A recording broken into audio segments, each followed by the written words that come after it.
Did I tell you it's the last year for Hawaii? You did, and I just didn't want to either encourage that or embrace it or not embrace it because it's there's room for change. Look at you, Mr. Sensitivity. Oh my gosh. Well, I hope that's an endorsement of how much fun we had all the years. It's so and you so were so great. amazing. That thing you did this year, that little bit, was that. Yeah. I loved the outdoor show. I hated it. Yeah, that's one reason. It's not outdoor and comedy is not my thing. I sensed that, especially once you wrote the thing. But it was there was something. You knew that most of the crowd was hip and getting it all, and really, but they were looking for what each other was going to do a little bit. You know what? It's so funny because the first 10 minutes of my act is about the subject you and I are inevitably going to talk about. Yeah. Okay, which is health in general and vaccines and COVID and stuff like that. Mm-hmm. And in Maui, it went over huge. And in Honolulu, it was much more of your crowd. Yes, I felt that, but MSNBC watching, indoctrinated. But you also transcend that. So they are looking at it and they're saying, "This is the smart version of the comedy against us." Right. I think they were patiently waited that part out. Exactly. Yeah, and then it got great. And that's the issue I have with liberals in general these days, and have for some years, is, and not just on that issue, but it's emblematic of, just that attitude of, we will not be challenged on things we don't already believe. Now, of course, the right does this absolutely also. And so we'll just wait it out. There's no more open minds. Nobody has a podcast now, or are we just talking? Yes. We are in it. We're done. I saw the scissors. I wondered if you were a moil. No, this is for guests who fuck up. Yes, I love that you asked that. Everybody asks that. Not everybody, but even seasoned pros who don't realize there's cameras all around. And I want it to be like we're, nobody else in the room. Just us doing what you've been in this room many times. You gave me an amazing birthday tribute here when I was 60. That's a long. I can't believe. I was just thinking I was talking about reading about the new James Bond. I was thinking, you could have been James Bond. I think it takes a different architecture of a face to be James Bond. Not when you were 40. Not now. I'm not saying you're James Bond now. No. Yeah, I wouldn't have looked like the James Bond I wanted to see. You got to do more comedy now. Well, the funny thing about it is, on a serious note about that, I have never been resistant to comedy. No, you started out as the guy, the Macaulay. But it's interesting because there becomes a perception, and I got offered very few comedies. You're going to do the Three Stooges. Well, there was a moment I was considering that. Yeah, my mouth was watering for that one. Yeah, it was a different approach than the one they ultimately took. It was a different cast. Yeah, and I thought, well, and you were Larry. Yeah, and Jim Carrey was going to do Mo at the time, and those guys have stumbled on some fantastic comedy at times, and it's outrageous at times, and so I thought that would be interesting. I remember about it was thinking, because even before I knew you, I was an admirer of your acting skills, and to pick Larry. Well, I didn't get to pick. But even to take on Larry, yeah, because he was the one stooge that had no. A Larry episode was, It was also a hairdo that was going to make me more unpopular than already I sometimes am during the period of shooting. Curly Moe, yes, I see those as rich, syrupy parts. Yeah. But Larry. I think they were smart. I think they were if I was going to do it, I think it was Larry. Yeah. But Anyway. let's go right to this thing on vaccination. Let's do it. So here's what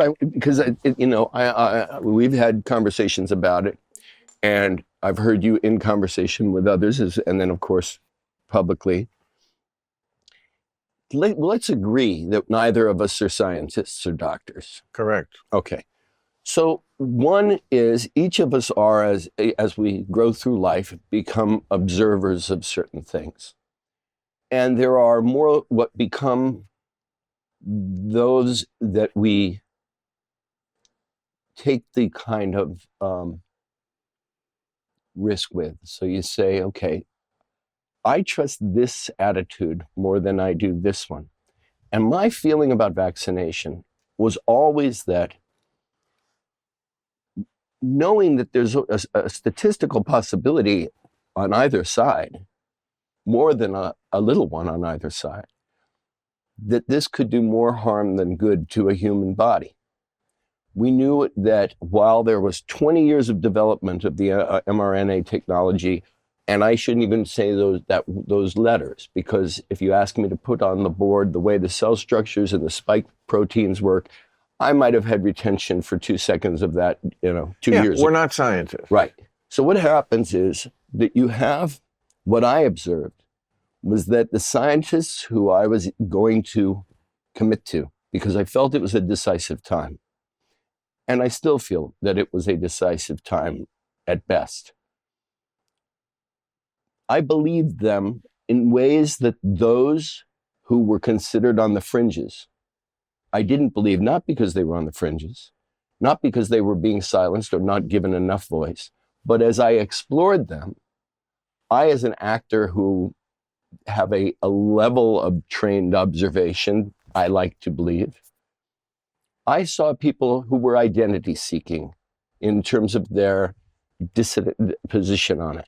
Then you weren't reading the right people. No, but I was reading a lot of people, and the key here, and we talked about this. Just going to overwhelm you for a second. The key here, and we had talked about this, is that we have independence and interdependence reality as a country and as humankind. So every time this conversation is had, one forgets one significant element of it. Whether that one significant element was, what are our hospital resources? And no matter what it does or doesn't do to our body, does it make us safer to the people who are going to be more significantly affected? I mean, I wouldn't argue with almost any of these points. You just leave out the other half, a lot. The people on the fringes, they're less and less on the fringe. And what was on the fringe at the time sometimes it's not the fringe anymore. Where was the fringe on masks? At first it was don't bother, which I understood because masks are for surgeons, and they, generally the virus is like many, many times smaller than the smallest hole in the mask. And at first they said, just wear anything, just put an old bandana on your face. Yeah. Okay. So, and then the vaccine will prevent you getting it, but it doesn't, and prevent you giving it, and it doesn't. I mean, these are significant. I understand that. But I would say there's another half to that, which is that the N95 mask was in such short supply, and such need in the hospitals, that the original public health message was, let's protect our frontliners. And let's get these N95s There's to even them. A study now that doubts the N95. Yes, but I'm sure it's better than the other one. Or, but again, there's a whole other school of thought about fighting things with your natural immune system. Mm-hmm. Not all of them, but it should be my choice whether I fight it in your manner or the way it's a medical decision. I find it incredibly arrogant to put this kind of coercion on people about what goes on in their own bodies, especially since all of our bodies are different or independent. If I went to a doctor tomorrow and he didn't ask to know my history and study it before he advised me to do anything, I would think that doctor is an idiot. And by the way, there are many doctors who are idiots, and ones who you call the fringe who are actually more mainstream now and always were mainstream, but they were cowed into silence. So it didn't seem like there was a lot. But actually 16,000 doctors and scientists signed something called the Barrington Letter. Have you heard about that? Yeah. Mm-hmm. Okay. Well, they all dissented with the basic ways we were handling this. 16,000 is not enough for me. And when I go back it's significant. And that's just who signed. Yes, but then you have another philosophical question. A lot of this stuff is going to prove itself in one direction or another over a lot of time. I'm always willing to be wrong on any issue. But there are moments where I believe, and I think we've all faced these moments, whether as individuals or as a society, where there has to be an immediate reaction. When we talk about public health, and we talk about leadership in public health, if we get hit by the equivalent of Ebola, which melts our vital organs, then I'll fight you for the vaccine. My point is, we didn't know all of what this was. But it was a test of two things. It was a test of how fast could science move in making adjustments in the technology that would make us safer. And that's an argument we can have. And how, at first I remember when it was 5,000 dead Americans. And one thought, oh my God. But we got to well over 1 million. And that's with something that you and I both know. But again, mostly affected elderly people with obesity, people with other issues, diabetes. Those are the big two. Right. But we didn't know if that strain may ultimately become something much more virulent. And so at some point, leadership although viruses has to say, usually don't, although they usually become less virulent. They usually become less virulent. That's right. But can you say you knew? Okay, I didn't know. these are all, none of these choices are 99 to 1. They're all like 60-40 choices. But, we come down differently on these matters of medical autonomy and also like how bad this pathogen was. Free speech. I mean, it's so funny to Let me find. set myself up for a fall, because I think that you have an intellect that operates in most ways on a higher level than mine. However, No, it doesn't. Shut up. No, but let me just say, because humor, I think, is the only genius communication. And it's really more than anything, the only thing that's going to get us to talk to each other again as a country, as a culture. It's the thing that we all look to for our sanity. When I saw you in Hawaii doing the vaccine skepticism section of your show, well, I was very open to the humor of it. But having said that, I would say, medical skepticism, because you're talking about the independence of your body. But I'm sorry. I know my body. I'm Djokovic, and I know my body so well. Or I'm Laird Hamilton. I know my body so well. I believe in herd immunity, and so on and so forth. Believe in herd immunity. Right? I thought it. What if I think it just is a thing. I don't think you can believe in it. But there are just like angles, natural immunity. No, but there are angles with which herd immunity attacks on public health approaches to that. Yes, it's a complicated subject, but it's a real thing. You can't believe in it or not. It just is, as is natural immunity. So one knows their own body. What if one knows their own driving skills and therefore says, I should be allowed to drive 125 miles an hour through a small town with my lights off? It's a terrible analogy. Except for those who died in COVID-19. Oh, for fuck's sake. That's a complicated amalgam of reasons why people died. They didn't really make a big distinction between died with COVID or died from COVID. I understand I'm sorry, but in my worldview, which is a lot of people's worldviews, and it's not just 16,000, it's not a fringe, believe in much more terrain theory, which means it's not about the pathogen so much, though of course there are those that are virulent to everyone. It's about the terrain that the pathogen is invading. And if that terrain is not healthy, yes, you will die. We're hearing a lot about long COVID. I'm not a doctor, you're right. And by the way, just because you're a doctor doesn't mean you can't be a fucking idiot. That's correct. Okay. So That's why they say get a second opinion. But, oh, fuck, no, I forget what we were. But that's okay. I think that's No, good. no. No, you're talking about what I wanted to say. This will get you back on track. Oh. Define fringe. 5%.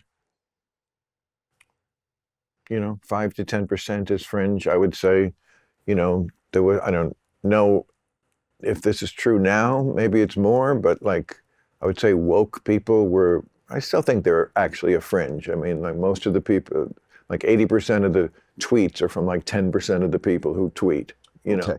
That's So- a fringe, but fringes can be very powerful.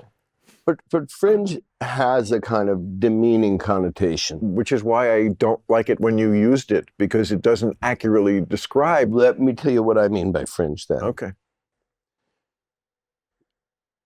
Fringe can be an absence of consciousness of interdependence.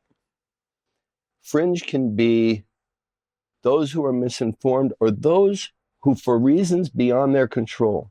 I think, for example, it is a fringe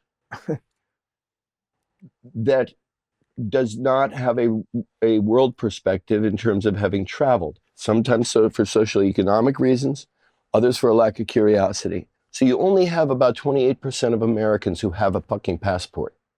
What does that have to do? Well, you've traveled the world. Does it not give you a different view, a larger view of perspective? I'm so glad you brought that up, because a lot of the people who were saying that we shouldn't allow other points of view on Twitter and so forth were against points of view that were used in European countries. Like Sweden did better, they're saying, than any other European country, even Norway, and they followed less stringent guidelines than we did by far. They kept the schools open. They weren't masking children. They initially isolated the elderly. Yes, exactly, which is what you should do. And it ended up in calamity. Now, in Sweden, it did not. This just came out. It did. Should I get my phone out and Google it? No, no. I'm sure you. But it's a good example of, look, again, circling back to the beginning, is that because I have so much respect for you that every time I hear you talk about it, I do question my own position. Good. And that's why we're here. And that's what I think we do need more of, is that, and we've talked, I have great friends who are militantly on the other side of the political spectrum. And I've been able to keep those friendships and nurture them to a kind of higher level during this chaotic time, let's say the Trump time, let's say since 2016, where I just made a decision that, if that 1% chance that I'm wrong is the reality, I want to keep challenging it. Well, I hate to break it to you, and I love you too, and I have a tremendous respect for your intellect and everything, but there's a much greater chance of 1% that you're wrong. Okay? You seem to think that because it seems, and I'm not even going to admit that it is the truth, but it seems that a majority of voices are with your side. No one thought Hillary Clinton could win because, the poll said it was like 80% chance. Well, it's still 20% chance that it wasn't going to be Trump. It wasn't going to be Hillary. And that's what happened. Mm-hmm. Mm-hmm. And I think it's even more with medical. You use the term misinformation. Whose misinformation? The misinformation that I got from the United States government? I seem to remember 6 months when we were just all leaving our packages outside and rubbing it like it was a fucking stool sample or something. The natural immunity. You talk about other countries. Other countries have much more faith in natural immunity, which this country did up until this disease. Why are these opinions, which are shared by many millions of people, both laymen, who, by the way, a smart layman can know more than someone who, yes, did go to school. You could have graduated medical school in 1972 and not learned a thing since. Mm-hmm. There's no law that you have to keep up. And could have learned a lot of wrong-minded things along the way. Right. And I think we were told a lot of wrong ones. Yeah, but it goes to a bigger question, because I'm looking at this guy over your shoulder. In terms of leadership, in terms of governance, in terms of media communication, what do we do next time where there is a threat? First of all, and we've got to get on the same team about something that nobody can know completely. First of all, have the guts to tell the American people there's something bad going around. Here's what you can do. Here's how you can protect yourself. Don't stay home day drinking and overeating. That's going to have the reverse effect. The first thing I said in March of 2020, our last show on the air, I said... You just picked two things that I did during COVID. I said, sugar, stress, sleep. Stop eating sugar. Stress, don't stress about it more than we have to. Get sleep. And of course, people got unhealthier. So when you say 1 million Americans, yes, of course, but it's such a blinkered way of looking at health, because there are so many factors that go into whether you're healthy or not, or whether you are going to get felled by that disease. Millions of people never even knew they had it. Mm-hmm. Everyone has had it by now. It's a virus. It's everywhere. You're soaking in it. We're breathing it right now. Okay, so... Well, now I forgot. That's okay, because what I can say is, for whatever reason, I never had it. I know that was one of my points. I never had it. And I was, working in the space. And you were so exposed to it. You didn't have it because you've spent your life swimming through sewage in Bolivia or something to free a poet or some shit. I always say, Sean Penn, of all the celebrities, this guy walks, you know this, but this is you. This guy walks the walk. There's so much talk and so brave. And you're the one guy who actually... Here's what we agree on in terms of this public health thing. I think we're completely in sync. When you and I asked you about what does leadership look like in, when the next pandemic comes, and I know you would like to say this wasn't a pandemic, but it's a pandemic. I get it. When a pandemic comes, which scientists at large are telling us it will. Having gone through this exercise, yes, I wish that leadership had coalesced an opinion which was, we don't know. To begin with, we don't know. Our best understanding of it as scientists today is this.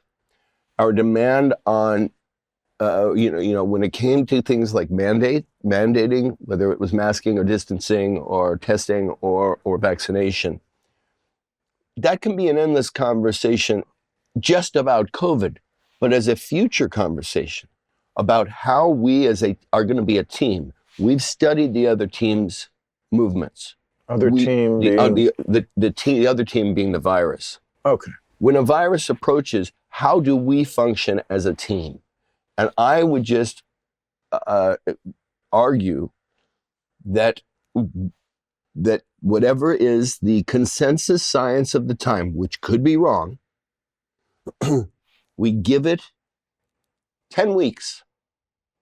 And we find ways, in some cases that will require subsidies for people, not endless unemployment benefits and all of this kind of crazy. And it will say, okay, what we know is we know how to test for this, but we don't have enough fucking Q-tips to put up people's noses. So you have defense production. And you have leadership, and we should know the American people, the world, what will be our joint defense when we get to the next, I don't know. Well, it's not a fucking Q-tip up my nose. I've had enough Q-tips up my nose, and I'm sorry, I don't want any more. Yes, I want my freedom in my nose, and it's unnecessary. You think it's still necessary? I got tested this week, so I could do real time on Friday. I think I'm positive that one of the midline things that we could consider is that there should be very affordable home tests for several things. No, I don't want to do that either. I've had to do that for... I said available. I didn't say I'm shoving it in your mailbox and up your nose. Okay, thank you. But, a lot of things turn into mandatory quickly. Right. But when people have the opportunity, for example, have you ever done this ancestry thing, this 23andMe thing or whatever? Yes, I'm a Zulu warrior. I knew that. So I think that if it's available and easy, people's curiosity will win the day. I think more people will say, I feel like I have a flu. I've got the test here. I'm gonna do. Okay, if you feel sick, sure, that's different. That's not what they're doing. It's like if you want to go to a party, you have to. It's like, for fuck's sake, we're past this. Trust your immune system. You're going to have to, at some point in life, develop your immune system. If you can't, yes, you should be protected. Yeah, but understand, I agree with you. I felt very early on that the horse got out of the gate before the buzzer. And there were those of us that said, okay, we're going to invest in this sense of how to attack it. But it was very clear, just like, for example, in a conflict zone. In Baghdad, 2003, and I had been there in 2002 and 2003. Whose side? Bad question. Ours. Yes. But in that situation, you saw very early after the shock and awe campaign, of course, people, like would be here, are hiding in whatever they can call a bomb shelter. I've just seen it, the same thing in Ukraine. Originally, that's what happens. We get that as human beings. We want to protect our children, this is, at a certain point, this is part of our life, and you got to learn how to dance with it. And the shops begin to open in war zones, in active war zones.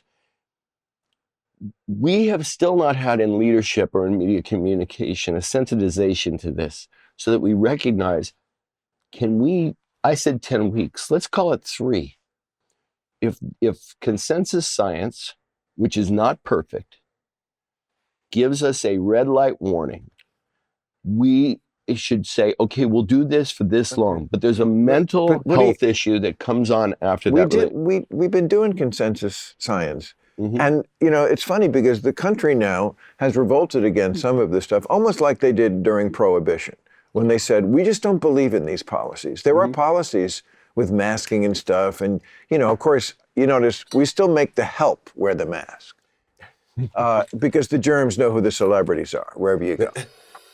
Are you hiring? What type of role are you hiring for? You might have a simple position to fill, but it's taking forever to find someone who's a great fit for your company. Whether you need to hire a civil engineer in New York, a nurse in Nebraska, a lawyer in Colorado, or a masseuse who would get anywhere near Deshaun Watson, ZipRecruiter can help you find qualified candidates fast. And now you can try it for free at ZipRecruiter.com/random. From accountant to zoologist and everything in between, ZipRecruiter's matching technology finds people with the right experience for your job and presents them to you. Then you can invite your top choices to apply. It's so effective that 4 out of 5 employers who post on ZipRecruiter get a quality candidate within the first day. Try it now for free at this exclusive web address, ZipRecruiter.com/random. Once again, that's ZipRecruiter.com/random. That's ZipRecruiter.com/random. ZipRecruiter, the smartest way to hire. Just because you mentioned Iraq and Ukraine, and I know, if it was one of those old movies where they have the stamps on the luggage, yours would have like so many stamps on it. Like, what is it when you're like, you seem to be attracted to the fire. Maybe. I think there was a very famous French volcanologist. Volcano study of volcanoes, of course, named Maurice Kraft. Mm-hmm. And I saw a documentary on he and his wife because they were a team. And he struggled a lot with his feelings about mankind, about human beings. And he felt that the more time he spent with volcanoes, the more he loved humankind. Oh. Now, I've tried to deep dive from ego to adrenaline junkie to, I've heard all the criticisms that are, I'm grandstanding. you got to consider it all. Right. And I think the one that hit me the most was that there was something in Ukraine in particular where everything that we were wired to believe was exceptional about America, I realized I'd never smelled it in the air. And then I got to Ukraine and I smelled exactly that dream. Wow. And with a resilience that's extraordinary. And by the way, if you're being just pragmatic and recognizing the obstacles, an obstacle is racism. And with Ukraine, you have a Trojan horse who can get through and show that what we share is dreaming, because we will fight harder as a country for white faces. There's no question about that. I've worked in Haiti for 12, 13 years. That country has suffered from its color. And, people of heart have given a lot to it, but never has the... Well, we gave an awful lot of blood and treasure to save the people of Vietnam from Ho Chi Minh. Well, see, but this is when that war is still, to me, a memory as a child of the stupidity of adults. Yeah. And, whether it's John F. Kennedy, our hero, right, or Lyndon Johnson, or Richard Nixon, they were all telling us that communism was going to spread throughout if we let this, and it was not the case. And it was also not the case that it could be won. Okay, communism was intent on spreading. You can't... No, I wasn't saying that. I'm right, saying but that you would agree with Vietnam that. was not going to be the we weren't going to say the right. deciding factor. Well, we don't know because we can't go back in time and rewrite history. Well, we know because we lost. I know, but we lost over like 15 years. That's right. But if America had not been in Vietnam in the early 60s, or if Kennedy hadn't got shot and say he pulled the troops out and we had no troops there, and Lyndon Johnson's attitude was, well, I'm from Texas. What am I fighting for yellow man in Asia for? I could see that scenario playing out, or if there was a different president who thought that way at the time. We might not have gone into Vietnam, and all of Indochina probably would have gone communist. I mean, in Cambodia did, Laos did, I think, for a time. They would have stopped at Burma. Really? And then not India? Yeah, there was a legitimate fear. I'm not saying the Vietnam War was where we should have been, but there was a legitimate fear that Stalin and Mao... But there's also a legitimate lesson. And this is not giving moral equivalency to the struggle of the Vietnamese on either side. But there's a lesson in it. How in the world could we lose that war? How in the world could Russia lose the war in Afghanistan, right, followed by us losing the war in Afghanistan? Right. So now we have a democratic dreaming, a Western European dreaming country, right, occupying all of our values.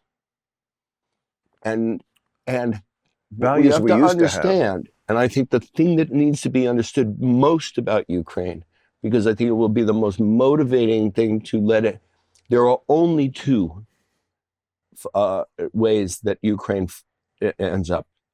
One is victory on its own terms, right, with or without support, and a lot more dead and a lot more tragedy.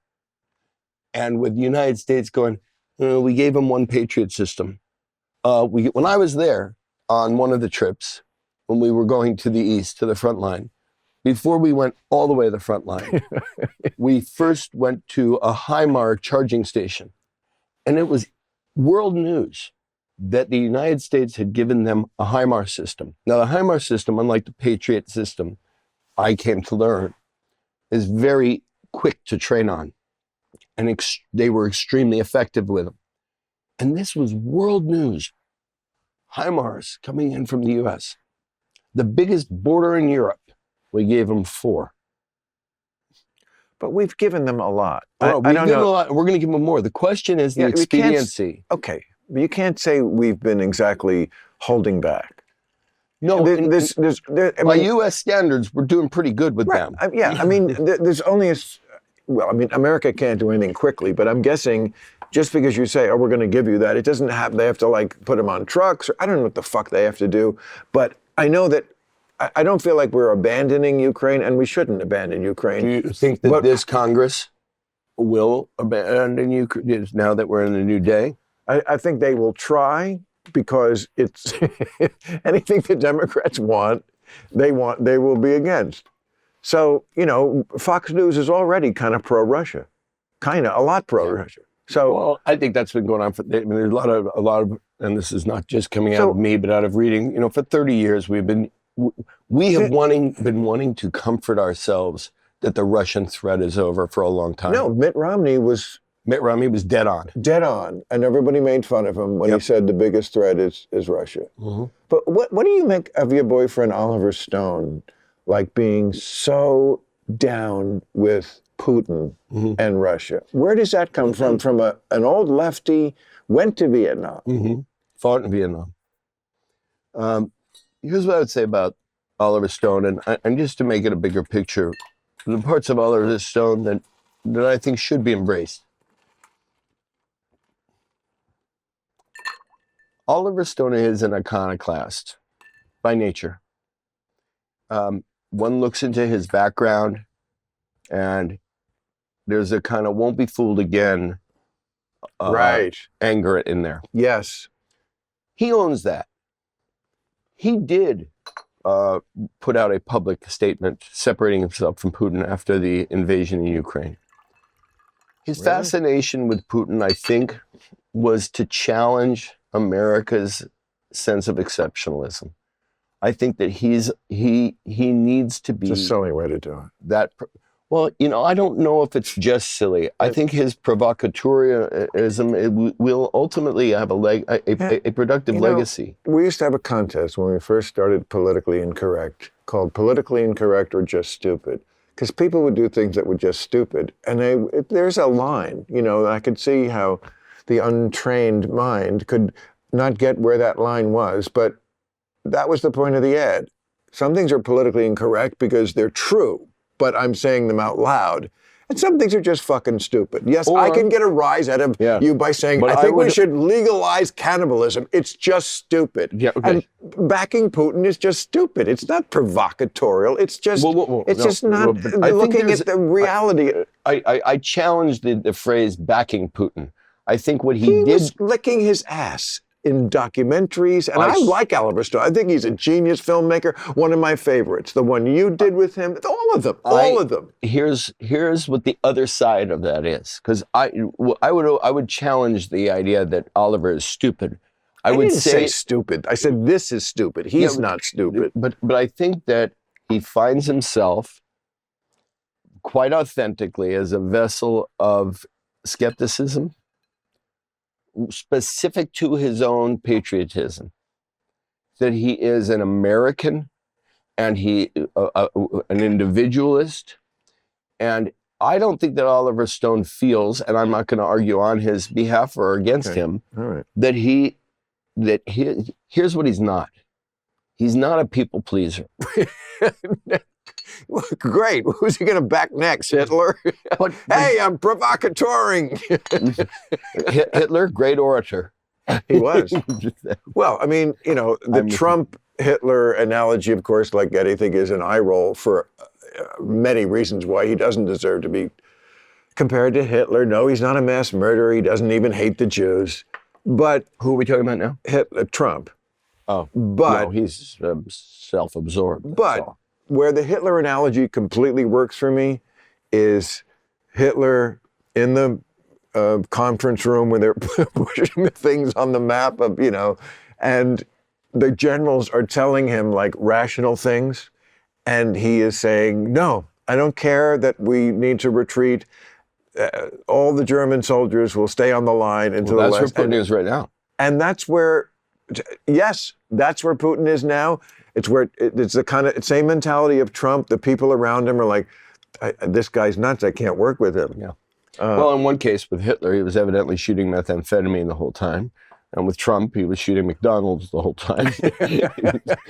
But you know, that's a joke, but it's not a joke. This goes back to a conversation you had with your previous guest.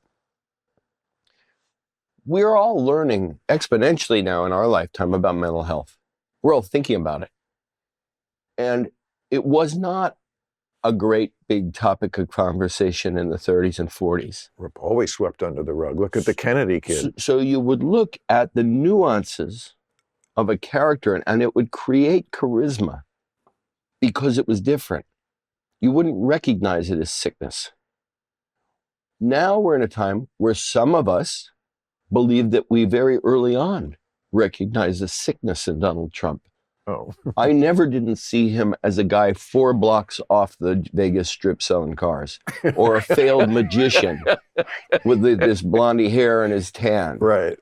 And so you will, again, it goes back to the responsibility of us, which goes back to the public health issue, not past, not COVID, but future. And how do we prepare trust? How do we demand of leaders an authenticity that says, I don't know sometimes? Well, that bus has sailed, pal. I don't know what world you're living in, but that's gone. The people, what they know about what they would have to know to make those kind of decisions, that's gone with the wind. So, Well, again, however, it goes back to consensus science. Consensus science, God. If you take it off of COVID-19 and you put it onto climate change. Science lives on the lifeblood is dissent. Science means I say this and then you get to challenge it. This idea that we don't get to challenge it because there's a consensus about something completely new, using a completely new on people vaccine. I understand they've been working on it for a while. Yes. I went to your fucking parking lot and got it. Yeah. Okay? I'm very proud of that. And I think we had dinner that night. I think we did. Okay. So, look. Yes. And trust me, I don't like to argue with my friends about anything. I was like, why can't you? Because I'm not unreasonable about it. I'm not, it's not like I'm an anti-vax. But this is what's important about, forgive me if I advertise you. Here's what's important about you. You have you've shown respect to people you've interviewed on your shows, people who I don't want to be in the same room with. They seem so venal to me. And yet, you are no small part of my pursuits that I mentioned earlier, of nurturing certain relationships and finding the common ground and saying, where do we go from here? In fact, I'm considering myself and maybe I shouldn't say his name now, but someone who was in the Trump administration, who was a friend of mine before he was in the administration and during, who I would send texts, please resign now, resign, California misses you. This, and he said, trust me, your people want me here. And I understand his position. Yeah. This is a guy who's very different, and he's diligent in his religion, and he served a very high office in the administration. And he and I are talking about putting a podcast together. Oh. Simply because what I would do is I would get someone I considered my political pundit, somebody who I feel has the skill set to argue with him on the facts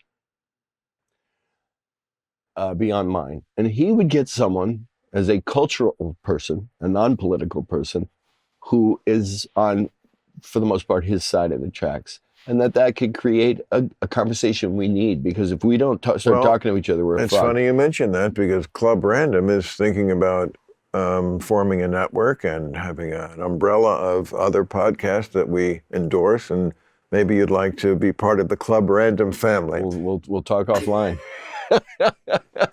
Can we? Let me get you to sign here and here. Yeah, I had a waiver up there. He came to me, and I don't. But my publicist doesn't know I'm here. Oh, your publicist gave up years ago. she went out a window like she's Putin. actually no, she's if I think about what would have been without her, it's a bad story. I have to tell you, knowing you as long as I do, I have seen you. You became such a mensch. Not that you weren't always. I mean, you were always Superman, flying off to save the world, and sometimes for real, with real people. I could cite chapter and verse. But, you know, there was also this kind of like side of you that reminded me of what Jimmy Van Heusen said about Frank Sinatra. He said, he's one of the most interesting people you'll ever meet, but don't stick your hand in the cage. Well, there are a lot of women that'll tell you the same.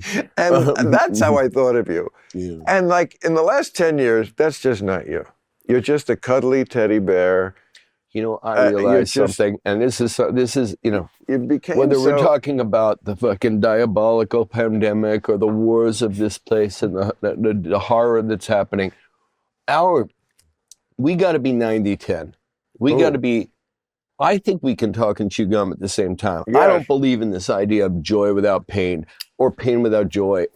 But at the end of the day, we have an obligation to keep happiness available to people.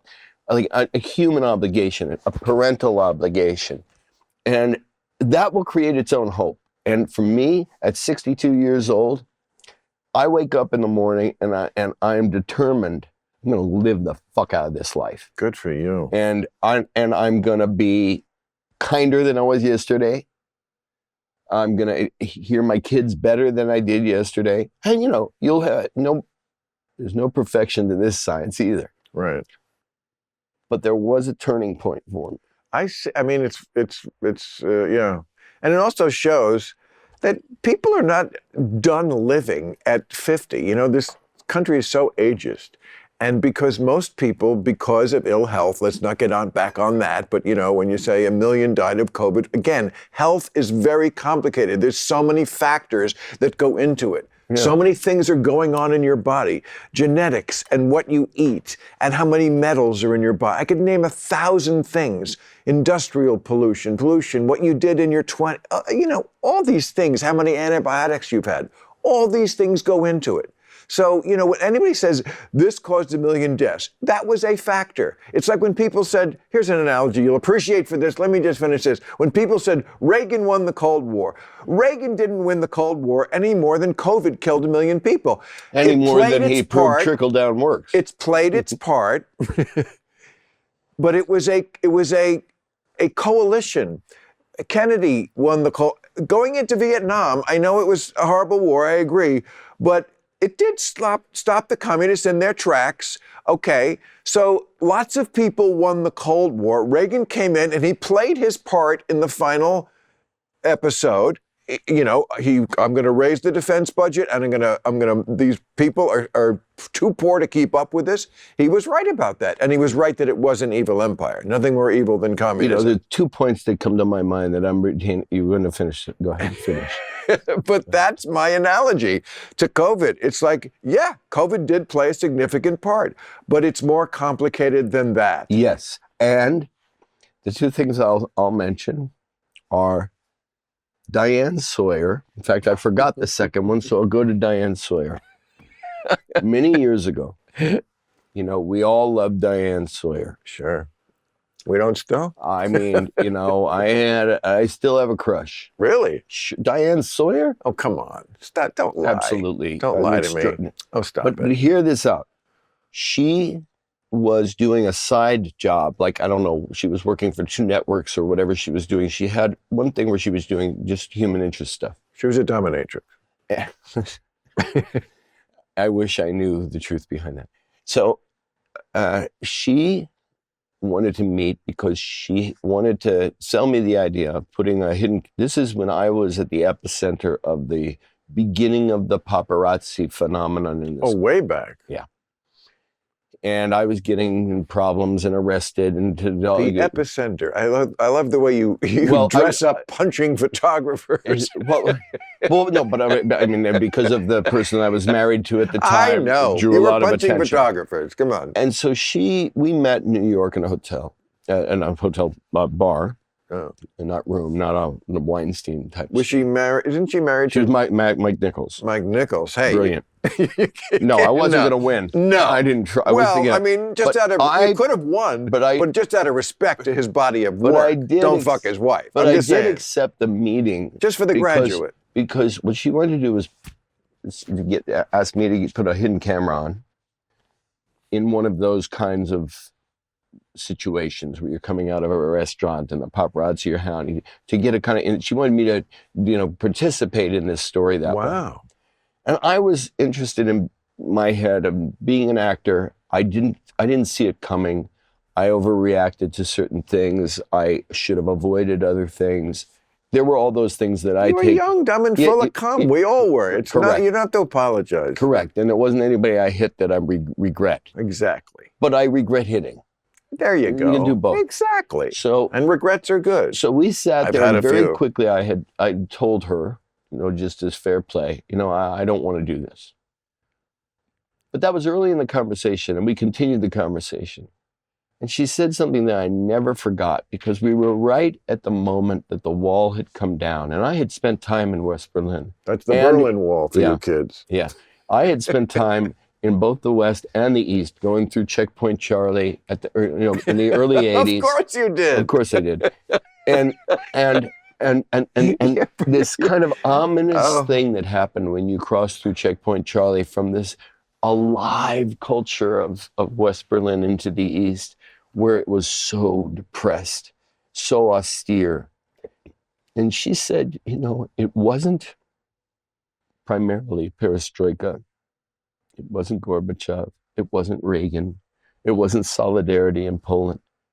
It was black market Beatles records, Levi's 501. Sure. It was the human connection to dreaming and having and freedom. And I mean, freedom. there was That's nothing. Right. I'm sure you've seen that awesome German movie, The Lives of Others. Mm-mm. No? Mm-mm. Oh, you owe me a blowjob. I just did you such a mitzvah, really. Again?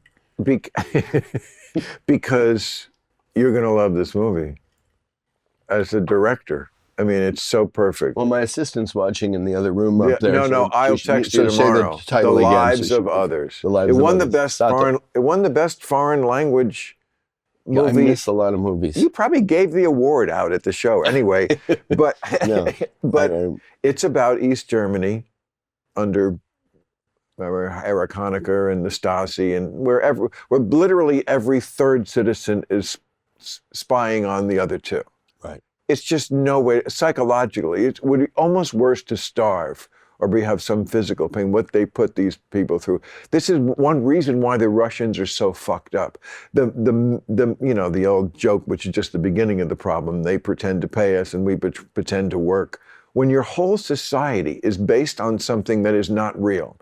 And it reminds me of some things the woke do today, where they just declare that it's a new day and there's a revolution and things are completely different now. That's what communism was. People are not selfish anymore. People are always selfish. And the reason why capitalism is a superior system with all its flaws is because it takes advantage of human nature as it is, not as we wish it were to be. Yeah. I guess what I'm saying is, why are you boyfriends with Castro and Cesar Chavez and every fucking asshole with a beard? And a banana tree out his window. By that, you mean Hugo Chavez, not Cesar Chavez. Hugo Chavez. Okay. Did I say Cesar? I have things to say about that. So listen, he knew before he died, not significantly, because I don't claim a significant position. Hugo Chavez. He knew very clearly when he put up the referendum to be able to be president for life and all this kind of stuff. I immediately attacked that. I knew he'd gone off, but what he was originally, and this is not about him, but about the Venezuelans.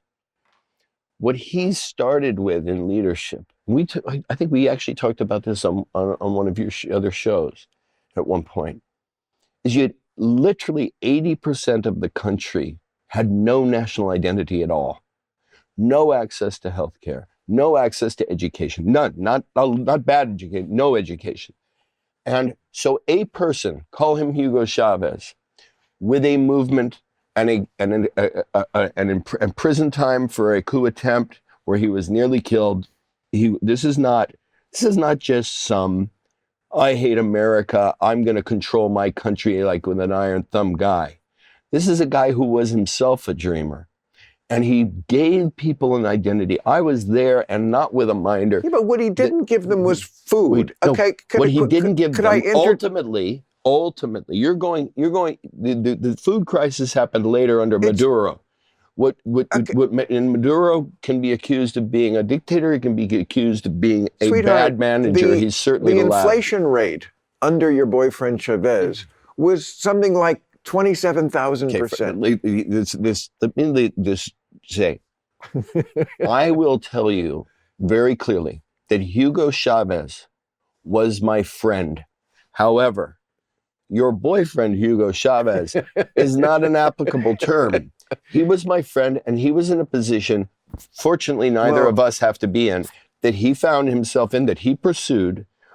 Any head of state is a bad job to me. You got to decide if I'm going to put U.S. troops on the ground and sacrifice them, or use a drone that maybe kills extra babies. Your friend ran a country that had enormous oil revenues that somehow never got to the people, because socialism is the economic program where the money does get to the people, except, of course, when it doesn't. But that isn't exactly what happened. Well, what exactly happened to all the oil money? Well, here's one thing. I can give you cash. Thank you. Here's from oil. Okay. Right? Take it. Or I can make it cost $1.50 for you to fill your tank. The traffic in I'm not celebrating this as a good policy, but he was giving away oil to the people. They owned it just like he did. That's a fact. You mean the actual oil? So they all have to fucking sell the oil? They were working with the Iranians for infrastructure, all kinds of things we can take pause on. You can't really be defending him from being corrupt with the oil money. I mean, really? Because, and by the way, he's hardly alone in the world. There are many dictatorial countries where the top guy, there's a number, Gabon, I think, is one in Africa, Equatorial Guinea, where you find, and of course, they always have a son who's like 28, and he's on Instagram, like doing crazy things with money that they got from stealing the oil revenue from the people. I'm not going to speak for or against him on his personal corruption in terms of that. Certainly, we know that's the case with Putin. But what I can speak for is that and my job there in Venezuela was not as an advocate for Chavez. It was to create the thing that you celebrate, which is skepticism about the way in which the U.S. demonizes. What do you mean your job there? What was my your job? As an American citizen, I felt it was my job to get across this reality, which was that here, if you have, and South America is strewn with these socialist leaderships that have been intervened upon by American policy and by American intelligence agencies in such an aggressive way that, let me make the point. I'm not arguing that's it's a true thing.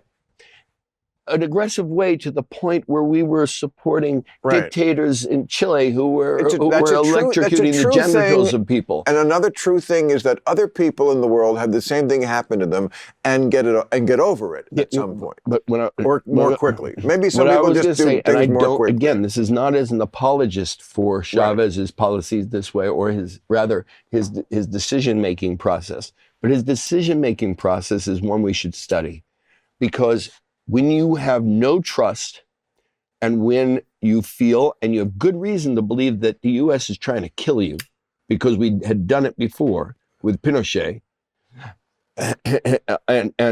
so he was a bad dude. He was a bad dude, and we supported him, with Kissinger's money. Che Guevara was a bad dude. Well, again, I wasn't there. I think there are things about Che Guevara that are to me quite alluring. He's not Elvis Presley.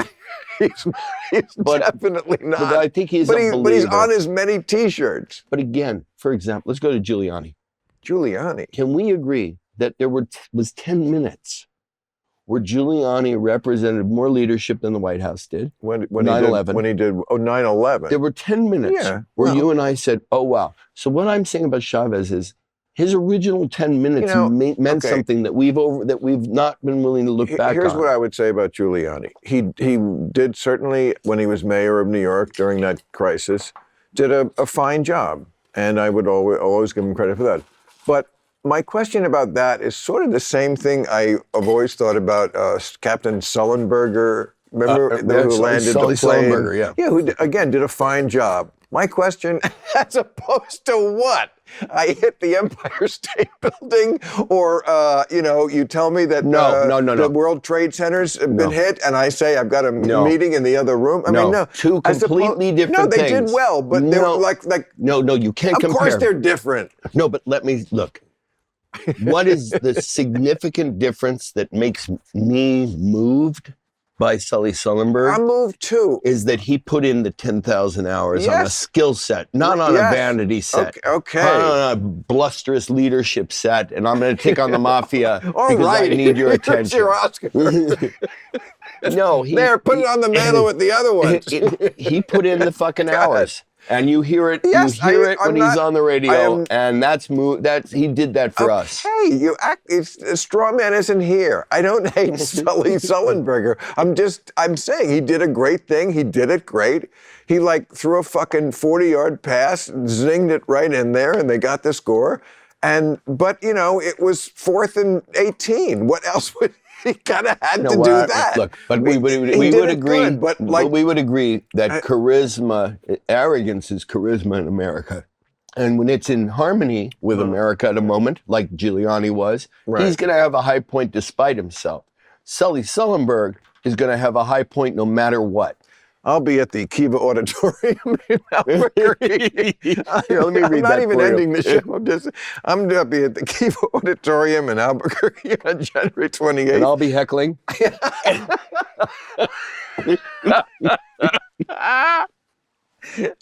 And I'm starting at a new theater, and I've been at the, what's the city with all the gambling? Las Vegas. Las Vegas. I knew. Gambling and the strippers. Don't forget the strippers. Right. It was either that or I've been in Macau the last 6 years. No, I've been at the Mirage and had a great time there. They were so great. But they're changing the showroom, and I'm going to one of their sister hotels, the MGM Grand. This is my first time there at the David Copperfield Theater, February 17th and 18th. And my puppeteer, Sean Penn, will be there working the DJ booth.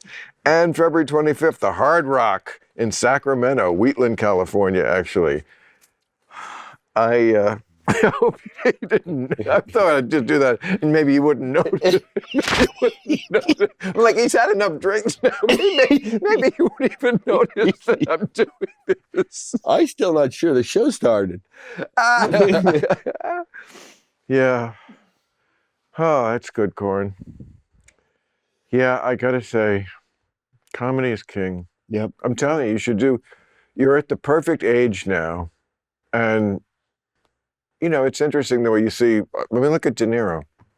He went into comedy and he fucking killed it. It's not like you can't still do serious stuff, but at a certain point, it's almost like what you were saying before about eliminating the riffraff in your mind. When I watch something, I just want to be entertained. My feeling, as you mentioned Robert De Niro, there's a thing about actors that I think is just always true. It ends up being the truth. Is that the career, the life, the work of an actor, I think of anybody in creatively, comedians as well.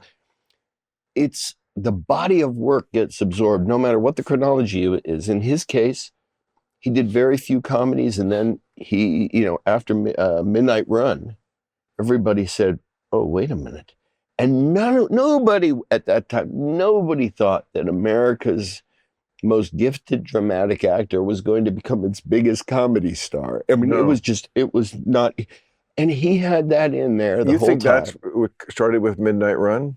I think Midnight Run is when the money of movies. Because I love that movie. Yeah, Charles Grodin. I did too.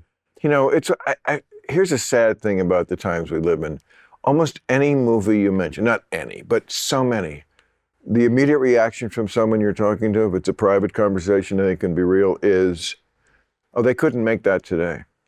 If I had a nickel for every fucking time I heard, and I concur, they couldn't make that. I was watching Rain Man the other day. I hadn't seen it. It was so great. Such a great movie. Listen, couldn't make I it. use the example all the time of One Flew Over the Cuckoo's Nest. I can tell you exactly the conversation that would happen. Right. If we've got whoever the equivalent star of Jack Nicholson, which by there isn't one. How's he doing? I think he's doing fine. He's just, invested in his private life. I remember you once took me to his house. Yeah, he's a force of nature and somebody who's always an angel on my shoulder creatively. No, I know. He thinks of you as like a son. So he's okay. And he, I mean, he has such a facile mind. He's such he's Joycean, and sometimes you have to just go on melody. That's such a great way to put it, because I never knew what he was talking about. That's when you have to go melody instead of lyrics. It's so. Sometimes the best brains. But I used to be at dinner parties at Sue Menger's house. Yeah. And I would sometimes be seated next to Jack or talk to him, and like, I just kind of went with it because like he would laugh and that, and I was like, "What the curtain should be washed? What does that mean?" He would sometimes start conversations in the middle.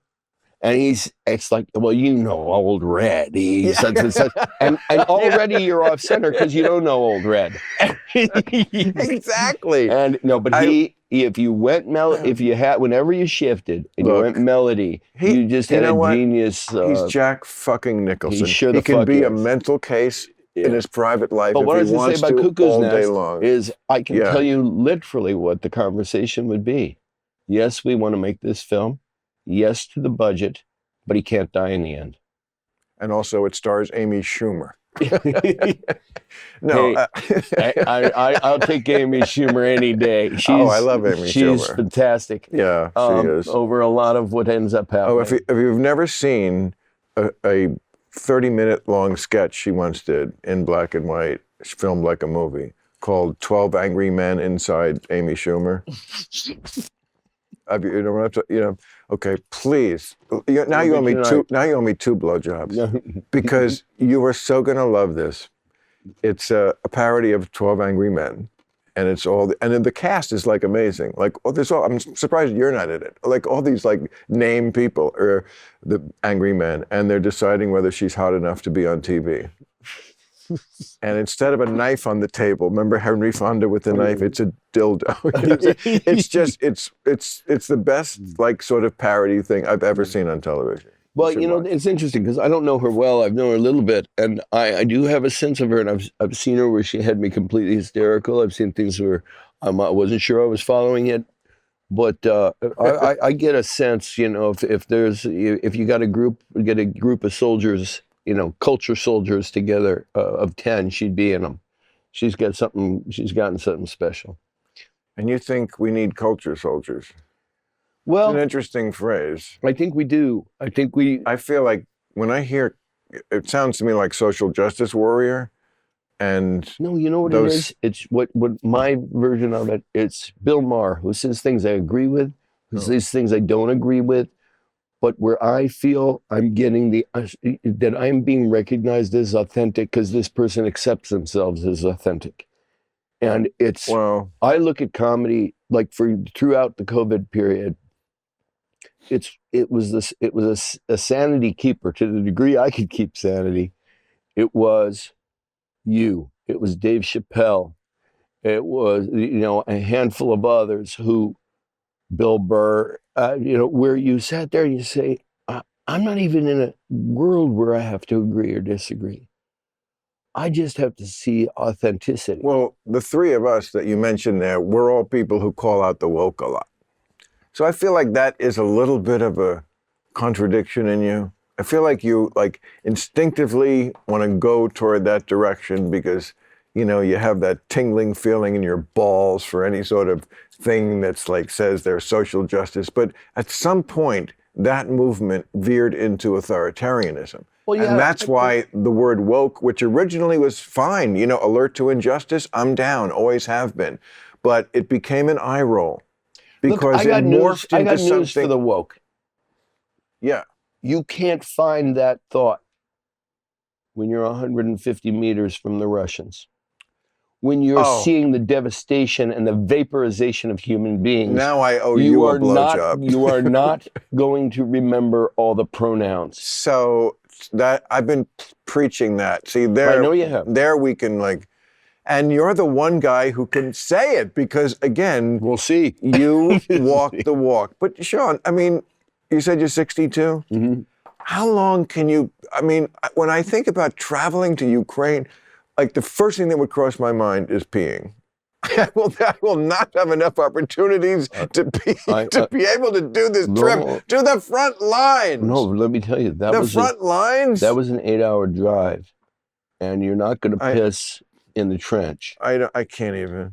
And I don't know about you, but as an older gentleman, I get bottled up. In fact, I think I'm going to rely on Depends here out. When I do these trips. Mrs. Robinson, this conversation is getting a little awkward. This really has to, let's end that part of this discussion there on urinary issues. But what I'm just saying is like, I really think, I mean, I'm 5 years older than you, but I'm telling you, yes, am I a million times more of a coward than you are? Yes, I'm Bob Hope. You're Bing Crosby. Okay, I'm that's my character. I'm sorry, I'm just not. I just don't like pain or like discomfort if I can avoid it. Shoot me. Anyway, but you walk that walk, so you are almost uniquely qualified to call out the woke. It's almost a responsibility. I quoted you here last week with Bryan Cranston was here, and he was saying he did the Upside, which I thought was a fantastic movie. He's in a wheelchair, and Kevin Hart is the guy who takes care of him. And he said, he got a lot of shit from people who thought the part should have gone to someone in a wheelchair. And I said, Sean Penn had the great line, which is, in the future, the only people who can play Hamlet are actual princes of Danish Denmark. princes, yeah. Yeah, it's true. Listen, I went to University at Albany, and I had just put out the book that you were kind enough to put a quote to. Bob Honey, who just did stuff, my first novel, and I was traveling with the book, doing doing readings and discussions with moderators at other writers at bookstores and so on, trying to hustle the thing, and I went up to the University in Albany, where Harvey Milk had gone to school, and the book was being taught by one of the literary professors there. Wow. And that meant that I had a lot of people in that audience when I came out who actually had read it. Wow. And where I felt when I read criticisms of it, which were great, most, I could tell that most of them had not actually read it through. And fair enough. But what happened is that because I had mentioned the Me Too movement in a skeptical way, as a movement at large, and what was happening in terms of the trending movement of it. Right. I questioned that in the book. And so I had protesters outside the auditorium at the university. And some of those protesters found their way into the auditorium. Most of them were outside with the banners, fuck Sean Penn or whatever it was. And I was in the wings, and they had told me, there's so-and-so as the head of the university department here is going to introduce you and then moderate the conversation. And I'm waiting in the wings in this auditorium, and I'm hearing the introduction. And at some point, close to saying, and now, ladies and gentlemen, Sean Penn, and I come out, they mentioned the movie Milk. Yeah, you won the Oscar for that. Yeah, it got a big applause. And I was listening to that applause, and I was realizing the contradiction in what was happening outside with the protesters and a few inside. And when I came out, I think the first thing I said, which was, I think, a fair observation, is, were that film made today, I couldn't play that part. Right. And the same people who 2 minutes before they were applauding Milk were thinking, fuck him about Me Too. Suddenly we're hardwired into an acceptance. And also institutions are becoming the opposite of what they're supposed to be. Colleges are supposed to be about scholars. Yeah. You know, and free speech and opening your mind. And now it's about, you can't say this, how dare you? Not only that, worse than that, it's you can't teach at this high a level. How dare you? Hence the NYU organic science producer, professor, who was fired because too many of the kids' parents wrote complaining letters, you're making a course too hard. And these are the people who are going to be our our health professionals. Oh, no. I mean, colleges have been taken over by ideologues. Yeah. There is something going on here, to come full circle here, that is very reminiscent of Mao's Cultural Revolution in 1966, with DEI officers as the Red Guard. I mean, people like that. Now, of course, there is a place for DEI officers, and there should be some. Like, I think Michigan State has 140. That's a lot of witches to be hunting. Yeah, it's a lot of witches to be hunting.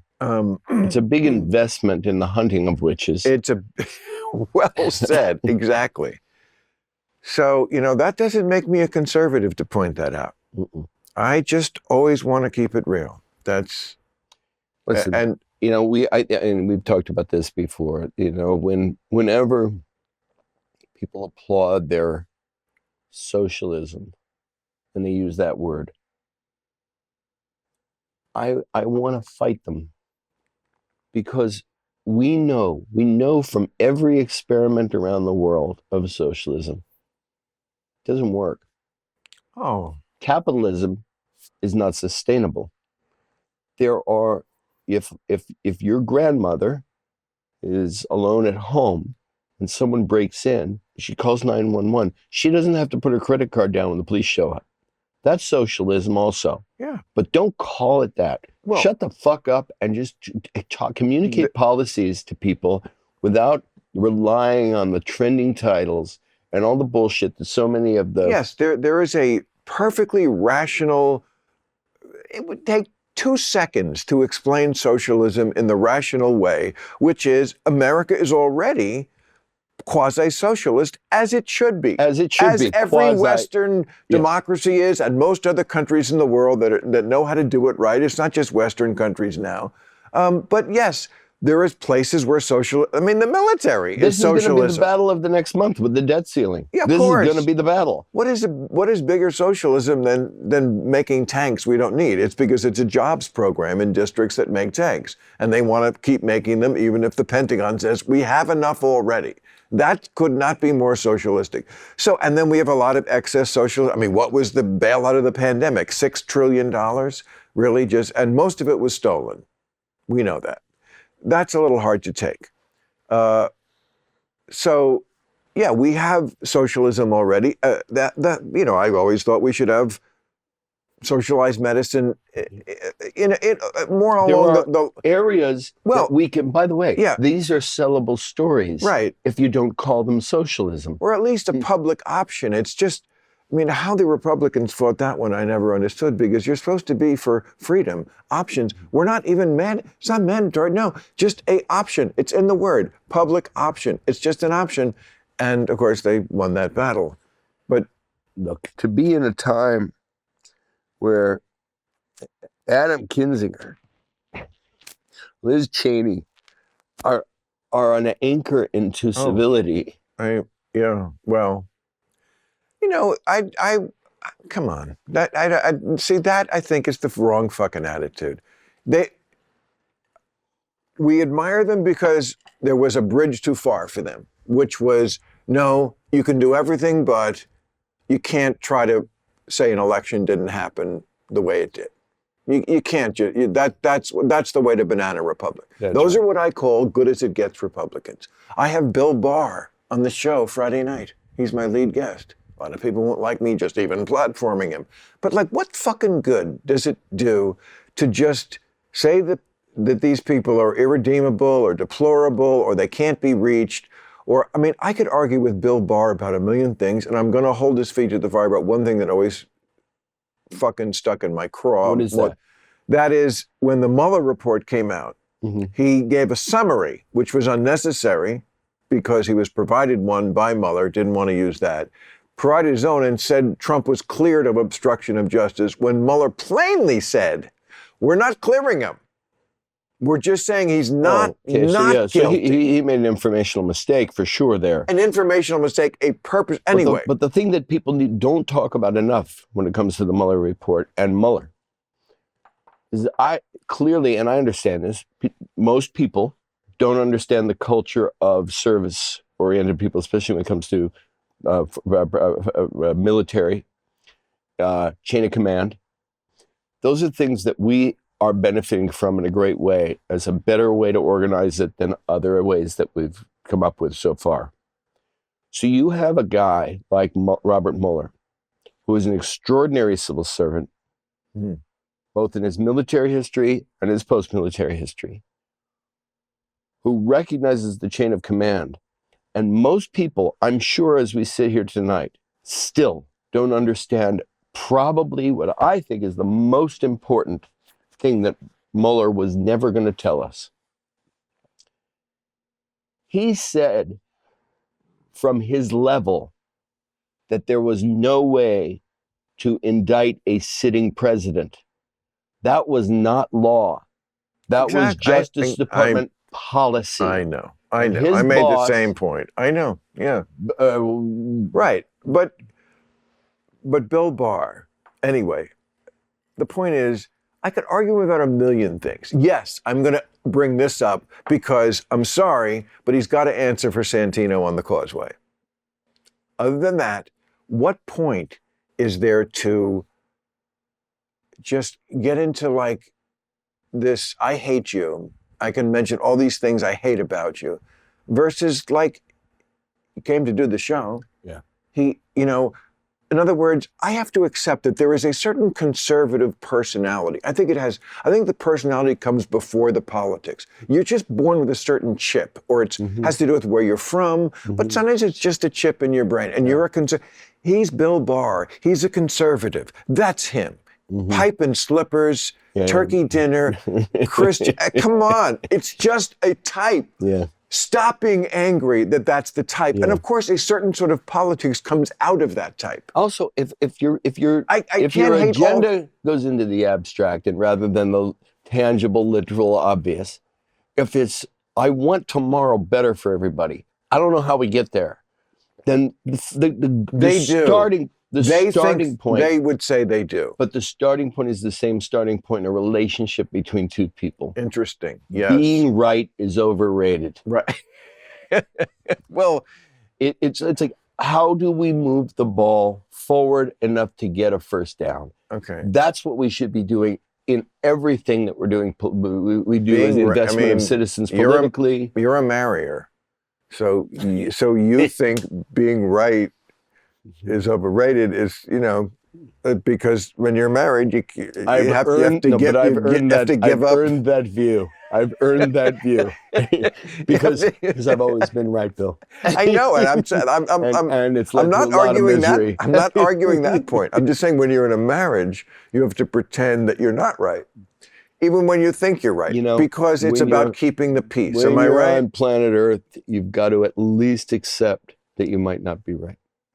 Oh, of course. You have to also, I couldn't agree more. Also consider the possibility that everybody else is wrong. You've got to do both. That's what makes us human. Okay. That's our thumbs. Okay. So you just made my case for me about the thousands and thousands and thousands of doctors who dissent from your point of view about the vaccines, but I really didn't mean to bring it back to that. Okay, honey, but can I rub your back? Well, but I mean, I've always thought that was your romantic Irish soul, that you are a soulmate finder. You want to, the problem is we all evolve so much in life that the soulmate changes.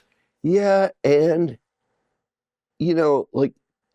I feel a certain kind, on our level, a certain soulmateness that we saw the first time we met each other. It's been consistent.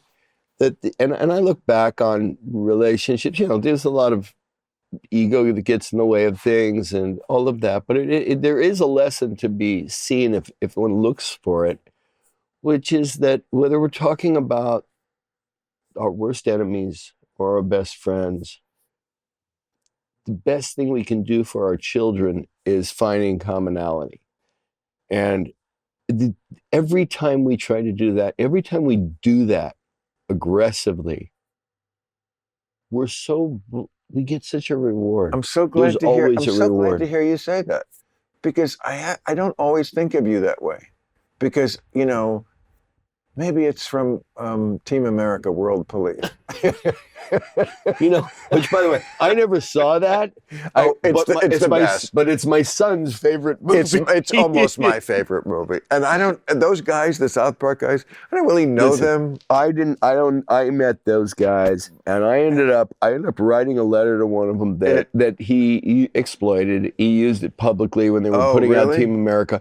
But my problem was something he had said. One of the two of them had said something to discourage voting if you were not informed. And I thought, people are informed in different ways, and you get. I don't like the idea of discouraging voting, and I went against him in that. Wrote him this letter, and it timed out with his release of this film. I didn't even know that I was a part of the subject matter. Boy, that was stupid. But what I will say is that I still don't get South Park, but I don't either. I don't either. But what I will say, many people love it, is that smart people, those guys who created the Book of Mormon, yes, that's great too, are fucking genius. Well, if you like that, I went twice. I went twice. Team America is talk about you couldn't make it today. I mean, and that's why it's so great. And it's right. It's post 9/11, so it's about I won't spoil it, but that's another movie to put on your list. I can't believe you. Well, this thing I recently don't you watch every movie? I don't. I guess movie stars don't watch movies. I've gotten. I think it's like me listening to comedy. It's like a busman's holiday. No, I think you originally fall in love with movies, and you go and I love the period that I had where I loved every movie in one way or another. A movie was always exciting to me. Yeah. And over time you accumulate a taste of certain kinds of things that you particularly celebrate, but you'll take the guilty pleasures. I think for me, going to a movie theater is a public place that represents my professional life. So I'm going to go somewhere where there are likely people who are going to recognize me because they're interested in movies. And that's its own downside. Right. I think Bob Dylan said the greatest thing about the worst thing about fame is people reminding you of who you are. Right. And so you become allergic to that. And then when certain genres take over the space of what, I always refer to it as the girl I fell in love with, was mostly alone, not on a date, not with a buddy, but when I would go in the afternoon to Westwood, I'd go into one of those theaters and see the movie I wanted to see. Those it's like the first time you tasted something, you just go alone. I did the same thing in New York. It was the best. When I first moved to New York, right out of college, and my first apartment was on 8th Avenue above a bus stop. Probably made me very sick later in life. 8th Avenue, bus stop, and I would wake up at 1:30 in the afternoon, take a piss. I'd walk down Broadway. Every theater was playing in Times Square. This was 1980. I didn't have to look in the paper. Anything I wanted to see was... I was at that, in 1980, I was living at 48th between 8th and 9th. Right there. Oh. And I tell this story sometimes. I remember that it was the first time I ever lived in a storied building, because I had been running around as an acting student and couch surfing and doing what you do. Because LA's better. Yeah, but I couldn't get a job in LA, so I went to New York to try to work in the theater there. I was doing equity waiver theater stuff. I went to New York with a buddy of mine. We paid $375 down, which included the security deposit on an apartment. That was a one-room thing. I remember one night he called me from a payphone, because that's how you called somebody. Yep. And we had put in a hard line in our, with our 2 mattresses on the floor in this apartment. And I was going to bed because I didn't have the money to do anything else. And I knew how to go to sleep at that time a little bit at night. And the phone rang, and it was him, and he was coming in from Queens on the E train. And he was a little drunk, and he was trying to get his old girlfriend back and heartbroken, and he begged me to rally and meet him at this bar 2 blocks away from the hotel. We'd been living in the apartment for about 5-6 days at that point, and we had not taken the garbage out. And I didn't know where you take the garbage out in a high-rise building. Mm. And so I get dressed and rally to go meet him. He's dealing with his heartbreak, and it was always interesting at that time to walk down Ninth Ave, because you know, it's like all the prostitutes, you know, want to date, and you felt like you were a living taxi driver or something. Right. Yes. And we had this out-of-work actor bar down the road, and we'll meet you there. And so I got dressed, and I get in the elevator. And next to me is the most exotic, beautiful woman I've ever seen. I'm growing up as a surfer in Malibu, and I'm looking at a woman who doesn't look like the Barbies I'm used to. She looks like when I went to the dentist's office and saw the cover of Vogue. Yeah. And I'm thinking, okay, wow, this is New York. And I've got to figure out a line. And I'm shy, but I won't forgive myself to not try. And I said to her, she had pressed the lobby, and we were coming down. We had another 12 floors to go down.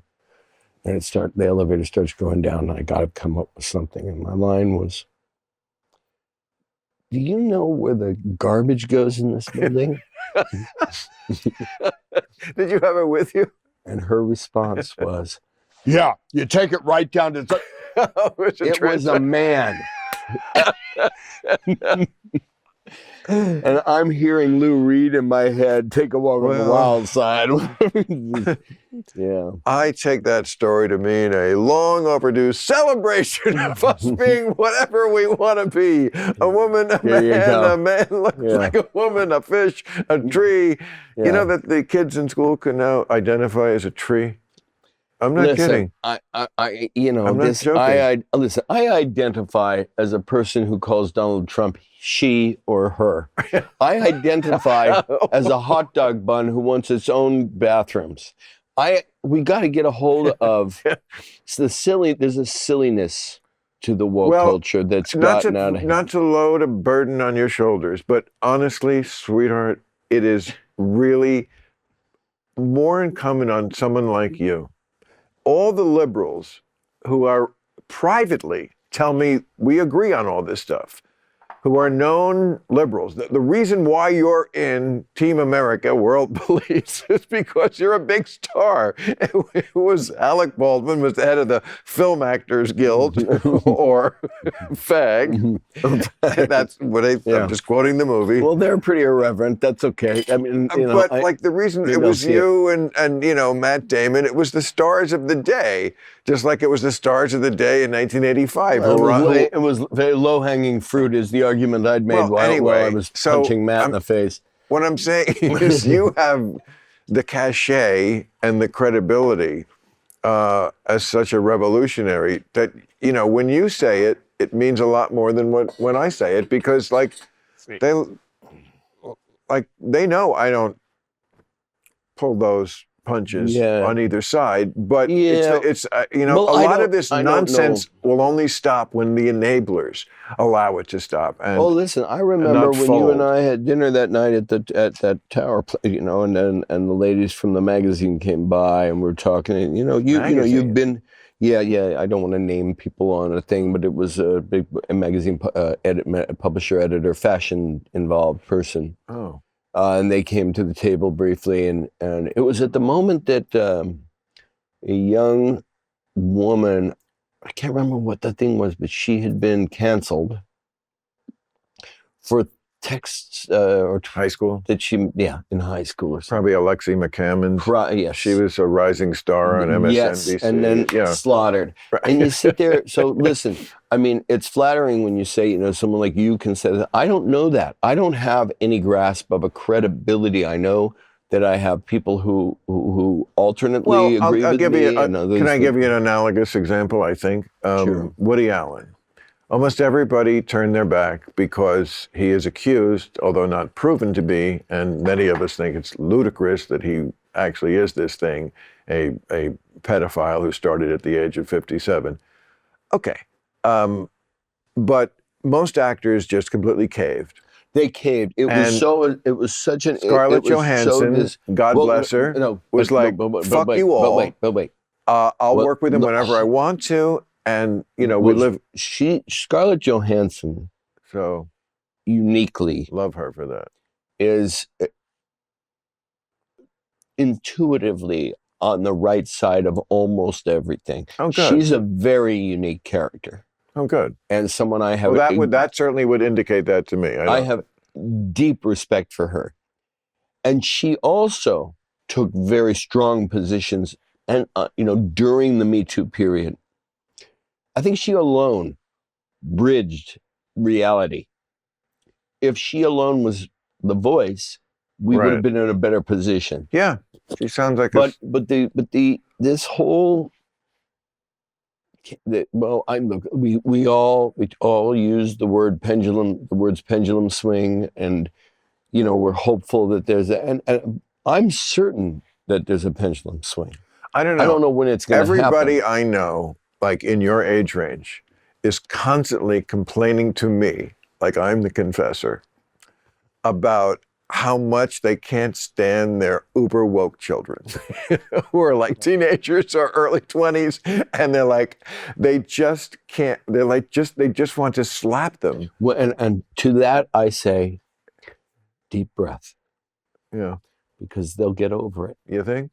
Well, here's what I used to say to myself is take some strident, some fundamentalist militant person in that period where there were the real things, likely the Harvey thing and this thing and that thing.